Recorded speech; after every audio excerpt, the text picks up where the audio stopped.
do it if it's the last thing I do on earth. This was the last supper. All right, let's dig in. Number 9, Notre Dame down on the farm taking on Stanford. The Irish looking for their 10th straight win. Opening drive of the game, Jeremiah Love. His 21st touchdown of the season, passing Jerome Bettis for the most in a season in Notre Dame history.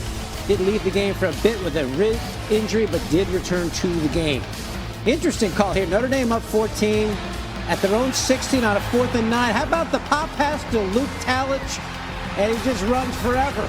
It's an 84-yard fake punt touchdown. And Notre Dame romps over Stanford 49-20. So they lose their first 2 of the season, and now they've won 10 in a row. And they're dominating teams. 10th straight win by double digits, second longest streak in program history. The only longer one was back in the 20s with Newt Rockne at the helm when they went winning them for the Gipper and all that. All right, we are joined now by the Notre Dame head coach, Marcus Freeman. Coach, very curious about the decision in the first half on 4th and 9 from your own 16 fake punt. Take me through the rationale and the thinking there. Well, it's been something we've had in our arsenal for a couple weeks, and we're just looking for the right time to call it.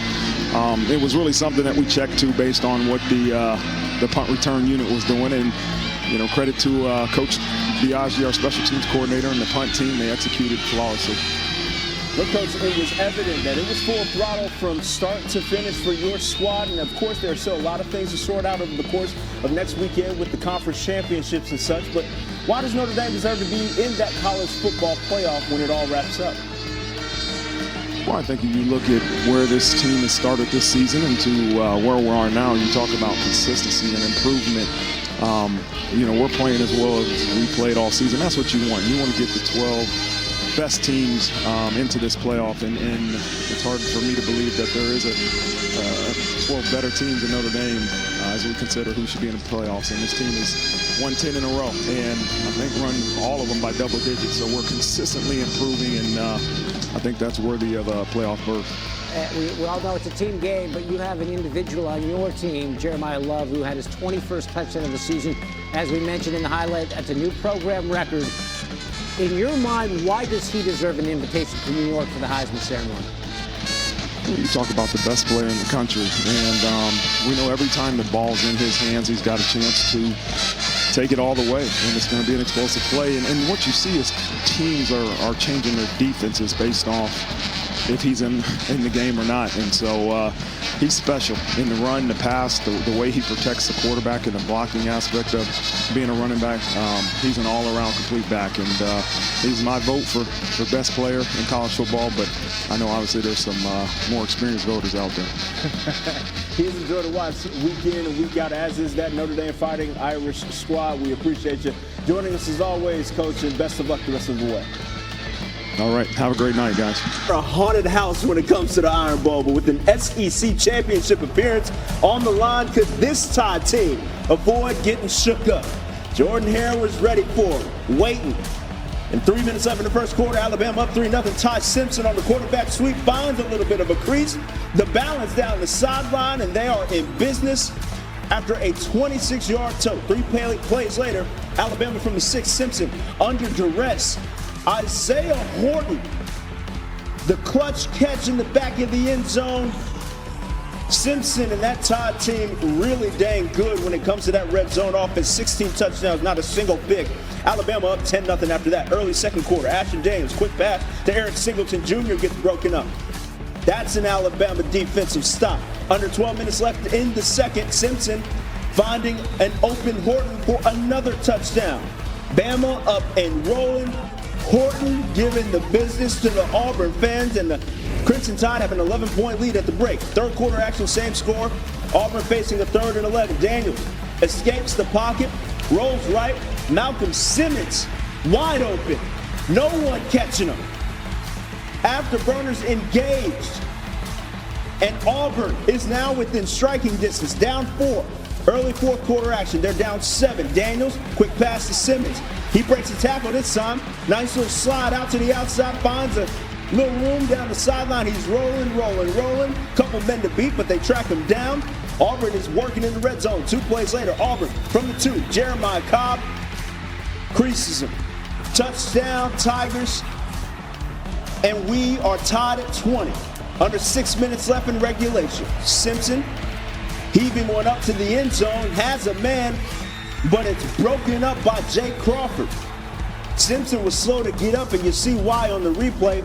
That hit would induce a roughing the passer call, and so the drive extends. Alabama would capitalize with a touchdown to Horton, his third touchdown of the night. Bama up 27-20. Can the Tigers make a comeback? Daniels looking for Singleton. Junior pass gets broken up by Red Morgan, but that's pass interference, and Auburn gets a little help from the officiating crew. Later in that same drive, 4th and 2, Daniels in the pocket, looking and finding a little crease up the middle for a first down. Tigers still fighting. 40 seconds left. Same drive. Trying to make something shake. It's Cam Coleman, the star receiver, gets the ball knocked loose. The Tide would recover. An unbelievable tilt in the Iron Bowl, as it typically is. Bama is headed to the SEC Championship to take on Georgia.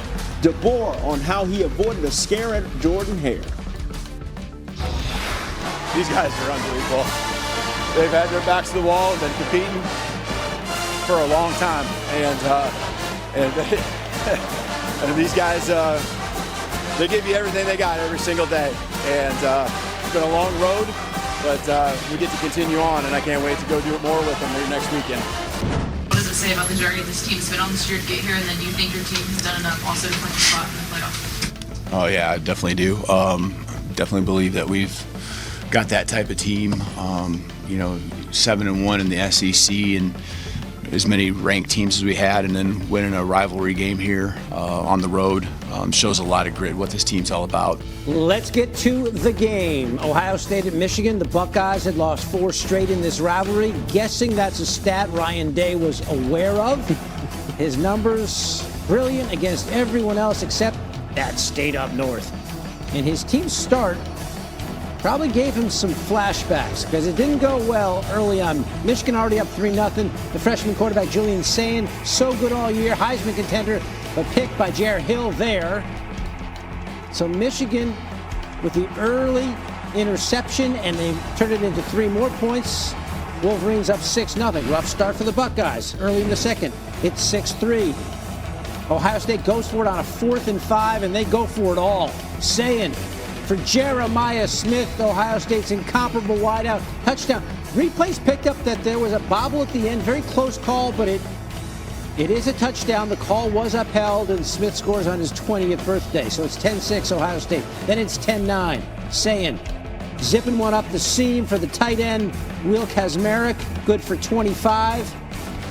So after the early pick, Sayin really played well. 20 seconds left, 3rd down, and he's got Brandon Innes for the score. Big hit right before halftime. The first Ohio State player with multiple passing touchdowns at Michigan Stadium since Justin Fields in 2019. Second half, cue the snow. Sayin deep for Carnell Tate, wide open, and into the end zone, a 50-yarder. And Sayin shushing that crowd in Ann Arbor. 4th quarter now. It's a 24-9 game, and Ohio State just takes the life out of Michigan with this drive. On a 3rd and 3, the give to Bo Jackson. Good name, good game. Ran for 117. Ohio State driving and milking the clock. Just grinding on that Michigan D. And then the give to Isaiah West. Whoever they handed the ball to, it worked. A 12-minute, almost 12-minute drive. Feed them. They kick a field goal. It's 27-9. And then Michigan's freshman quarterback Bryce Underwood threw for just 63 yards. Picked here by Davison Igbinosun, that stout Buckeye D rising up. Ryan Day finally beats the Wolverines, and Michigan players stayed on the field afterward to make sure there was no flag planting or any other hijinks. Here's Day, letting the football do the talking. I've thought, as you can imagine, over the years, after winning this game, what I'd say in this press conference, and I'm going to save all those comments because I think the best thing to do is win with humility, and that's what we're going to do, and I think that's it speaks to our program. It speaks to what it means to be a Buckeye, and we wanted to take this rivalry game back this year, and so the way that our guys played certainly spoke to that. I mean, it stings. Everybody stings. You sting for the seniors, you sting for the program. when you're in this 24/7, when you're in this for 365, this hurts, and you work tirelessly to make this, be successful. So not just about me, it's really about the kids and all the hard work in. So back with you on SportsCenter. Oklahoma Sooners all but could solidify their appearance in the CFP with a win over LSU. Not a whole lot of offense early, as evidenced by the score early in the third. And here's more examples of it. John Mateer finds the wrong guy. That is an interception for the Tigers. A.J. Halsey on the return takes it out the sidelines. Finally pushed out by Mateer in Oklahoma territory. That was one of 3 picks thrown by John Mateer. Later in the drive, 1st and goal, Michael Van Buren Jr. to Xavier Thomas. Crib call, LSU up 10-3. 2 minutes left in the third, same score. Mateer, screen pass, jailbreak, Deion Burks, rolling, checking both rear view mirrors, no needs to worry.